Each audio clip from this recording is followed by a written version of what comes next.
God be praised. I am now protected against the vampires.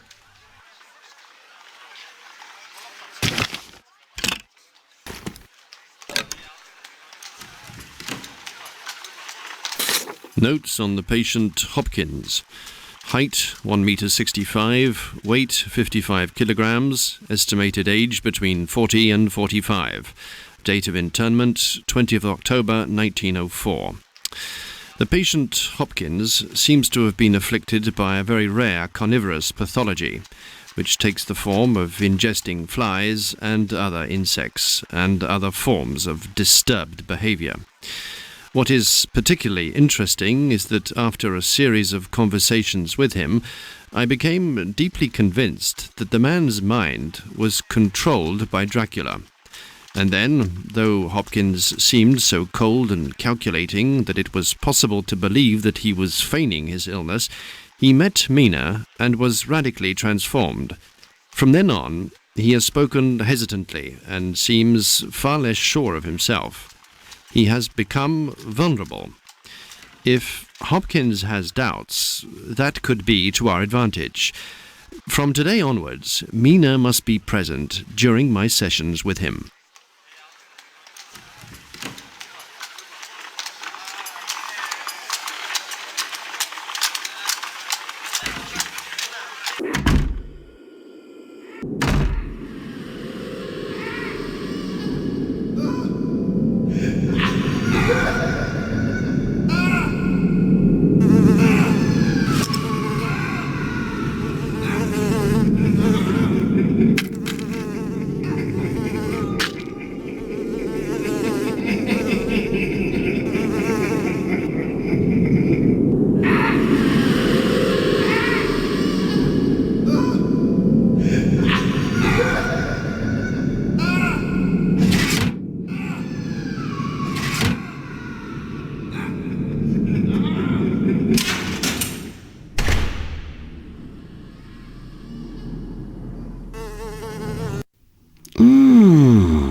Delicious.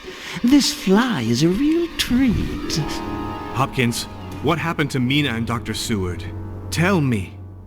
So you know my name. There's no need to introduce myself then. I've been dying to meet you. Let's dispense with the formalities. I've got to know what happened here. You're not in a position to demand anything.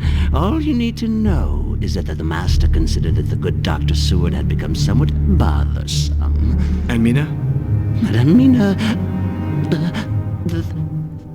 The Master wants her. She is with him. Yes, she's with him.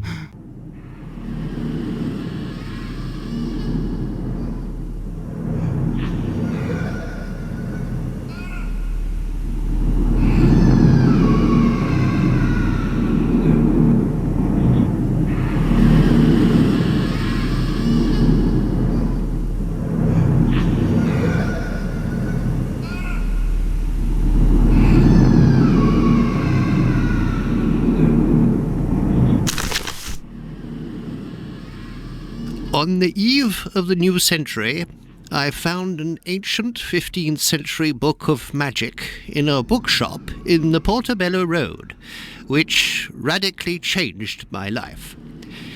It tells of vampires and satanic rites, but for once, it is not a work of fiction. The cover is decorated with a ring in old leather in the form of a dragon curled around a stone. I managed to translate the little that remains of the book, which tells of the building of a remarkable sanctuary by a monk named Thaddeus. Alas, now I am old and sick, and although I am firmly convinced that it exists, I shall never find this sanctuary. I have therefore made a summary in this notebook of the information contained in these pages, plucked from time. Finish my quest, if you can, and reveal to the world this incomparable archaeological treasure.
Hopkins, look, I'm armed to fight Dracula.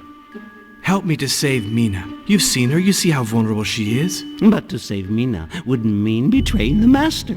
I cannot act against the Master, but I can't leave Mina in danger either. What a terrible dilemma.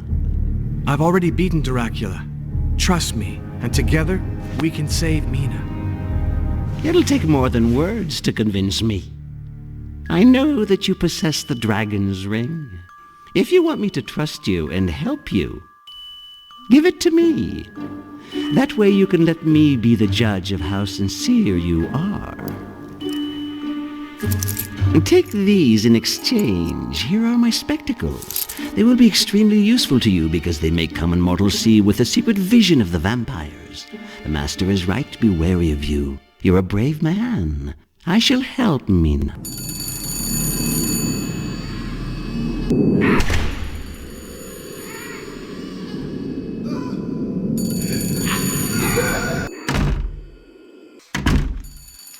You're nothing more than a rat lost in a labyrinth, but I'll have you know that this game no longer amuses me. Silence!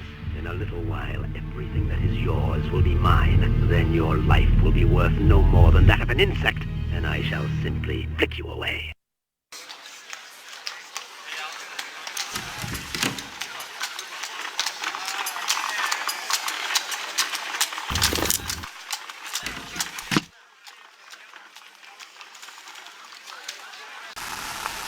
My dear colleague, after your cable concerning the dragon's ring, I found a document which used to belong to a scientist friend of mine who died recently. It consists of a notebook whose contents have a curious relevance to the things you told me about in your letter. It contains information on vampires and initiation rites, secret sanctuaries, and the ring. I am sure that you will find it very interesting. On the subject of the transcription of the anti-vampire projectiles in the notebook, a temperature is indicated which I would advise you to raise by 5 degrees, as the blood included in the composition should thicken the solution.